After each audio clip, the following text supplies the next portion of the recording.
The wind had teeth that autumn, and it bit hardest in the hour before sunset, when the light turned the color of old honey and the shadows stretched long across the dry grass of the valley. Mara stood at the edge of what used to be her family's land, her hand pressed against the small of her back, feeling the weight of the child inside her shift with every breath. She was 7 months along, and she was completely alone. Her husband had died in the spring, thrown from a horse on a stretch of road not 2 miles from where she now stood. And in the months since, everything they had built together had slipped through her fingers like water through a cracked jar. The bank had taken the herd. The neighbors, kind as they tried to be, had their own mouths to feed and their own winters to survive. And Mara had $1 left in the world, folded so many times it had gone soft as cloth, tucked into the pocket of her apron like a secret she was ashamed of. She had walked 3 miles into town that morning, not because she expected to find anything, but because staying in the empty cabin one more day would have broken something in her that she wasn't sure could be put back together. The cabin still smelled like her husband's tobacco. The bed still held the shape of him on one side, though she had stopped sleeping on her own side months ago and now curled into the middle, as if she could fill the space he'd left with her body and her grief in equal measure. She needed to move. She needed to see other faces, even if none of them could help her. Even if all they could offer was a nod and a murmured word of sympathy before they hurried on to their own troubles. It was outside the feed store that she saw the cow.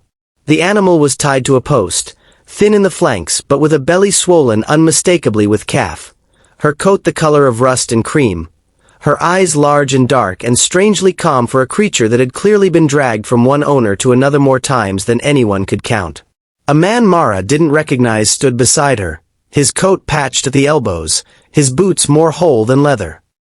He was arguing with the store owner, and from the pieces of the conversation that drifted to her on the wind, Mara understood that the man was trying to sell the cow because he could no longer feed her, and the store owner wasn't interested because a pregnant cow with no papers and no proven lineage was more trouble than she was worth to a man running a feed business, not a farm. "I'll take her," Mara said before she had even decided to speak.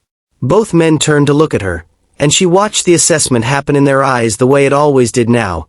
The swollen belly, the plain dress, the hands that had gone rough with work she'd never expected to do alone. The store owner's mouth twitched like he wanted to laugh, but something about her face stopped him. "With what, ma'am?" the man selling the cow asked, not unkindly. Mara reached into her apron pocket and drew out the dollar, smoothing its creases against her palm before holding it out. It was a foolish offer. Everyone standing there knew the cow was worth 10 times that, even in her thin, worn-down condition, even with a stranger's hands having driven her half-starved from farm to farm. But the man selling her wasn't in a position to be proud. He looked at the dollar, and then at Mara's belly, and something passed behind his eyes. Recognition, maybe, of what it meant to be out of options. "She's not much," he said, taking the bill. "Milk's been poor. She's due to calve before winter's out, if she makes it that long. I can't promise you anything." "I don't need promises," Mara said. "I need something to tend to that isn't grief." She led the cow home herself, the rope rough in her palm, the animal's steps slow and heavy to match her own. It took the better part of 2 hours to cover the 3 miles, and by the time the cabin came into view, the sun was dropping fast behind the mountains, painting the sky in bruised purples and burning golds. Mara tied the cow near the old barn, which was really more of a lean-to now since half the roof had blown off in a storm 2 winters back, and she stood there a long moment just looking at the animal, wondering what exactly she had done and why it had felt so necessary to do it. The truth was, she didn't know how to explain it, not even to herself. She had $1 and a swelling belly and a cabin that would need firewood chopped before the frost came in earnest. And instead of using that $1 for flour or salt or the dozen other things a sensible woman would have bought, she had spent it on a starving pregnant cow with no guarantee of surviving the season. But there had been something in the animal's eyes that mirrored something in her own chest. A creature carrying life inside a body that had nothing left to give, and giving anyway, because that was simply what was asked of it. The first weeks were hard. The cow, who Mara began calling Bessie without much thought, one of those names that simply arrives and sticks, was skittish and thin, and it took patience to coax her into eating the little hay Mara could scrounge from the fence line and the last of the dried grass in the field.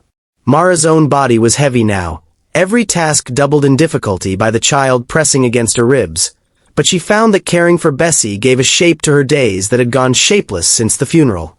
She woke each morning not to an empty cabin and a silence that pressed on her chest like a stone, but to the low, steady sound of the cow shifting in the lean-to, waiting to be fed, waiting for her. By the third week, Bessie's coat had begun to shine a little more. By the fifth, she had put on enough weight that her ribs no longer showed through her hide like the slats of a fence. And by the time the first hard frost arrived, something had changed between the woman and the animal that neither of them could have named, but both of them seemed to understand. Mara would talk to Bessie while she worked, telling her about the husband she'd lost, about the child she was afraid to raise alone, about the fear that sat in her stomach every night like a second pregnancy, this one made of dread instead of hope. Bessie would simply stand there and listen, or seem to, her large eyes blinking slow and patient, her breath steaming in the cold morning air. Word got around the valley the way word always does in small places, that the widow on the old Hensley land had bought a starving cow with her last dollar. Some people clicked their tongues and called it foolishness, the kind of decision only a woman half mad with grief would make. Others said nothing at all, but Mara noticed that a sack of feed corn appeared on her porch one morning with no note attached, and a few days later a bundle of firewood, already split, stacked neatly by her door.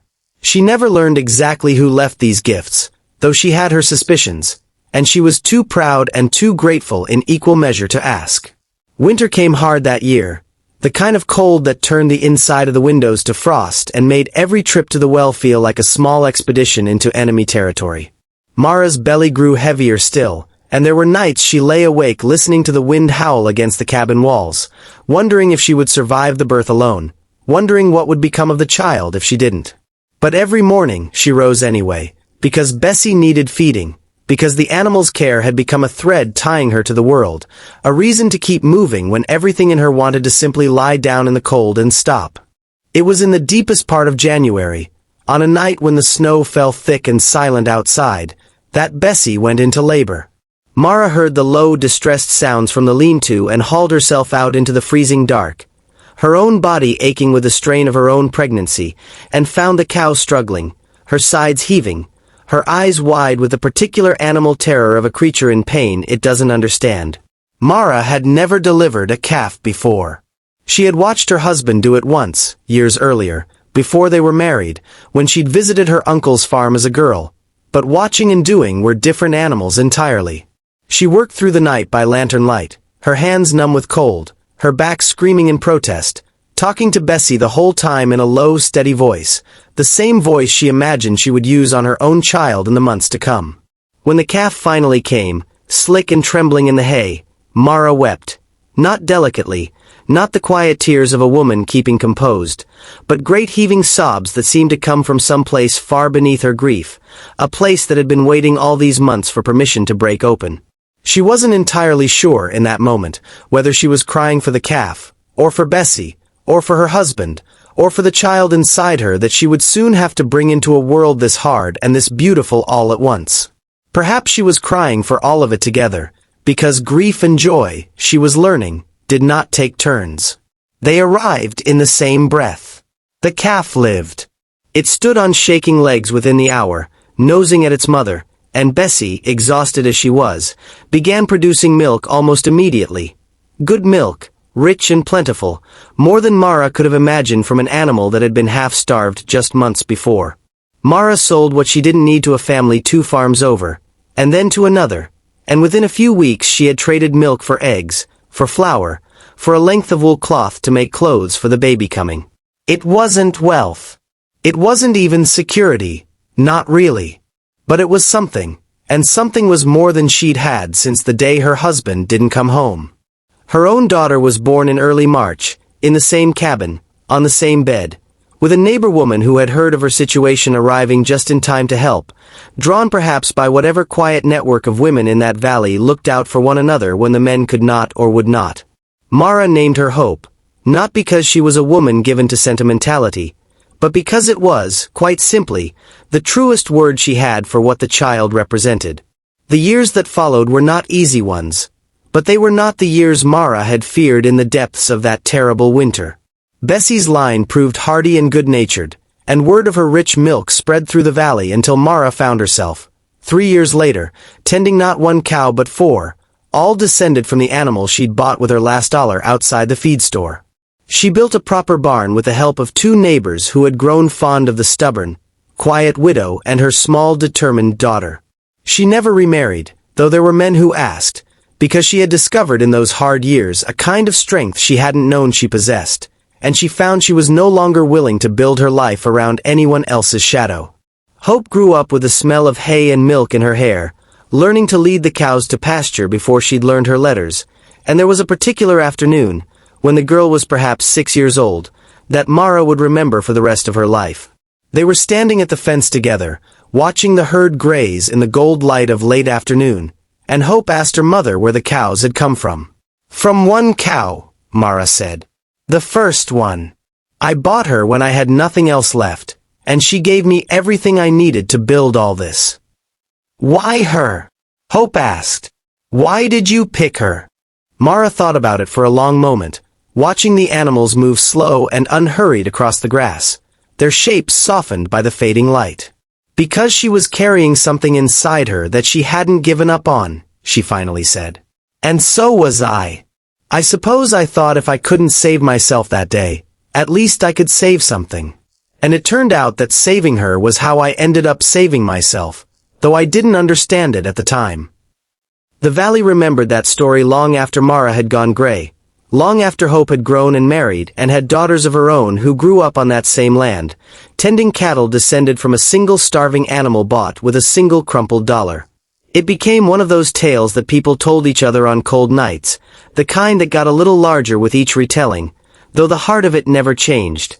A woman with nothing, a cow with nothing, and the 2 of them together building something neither could have built alone.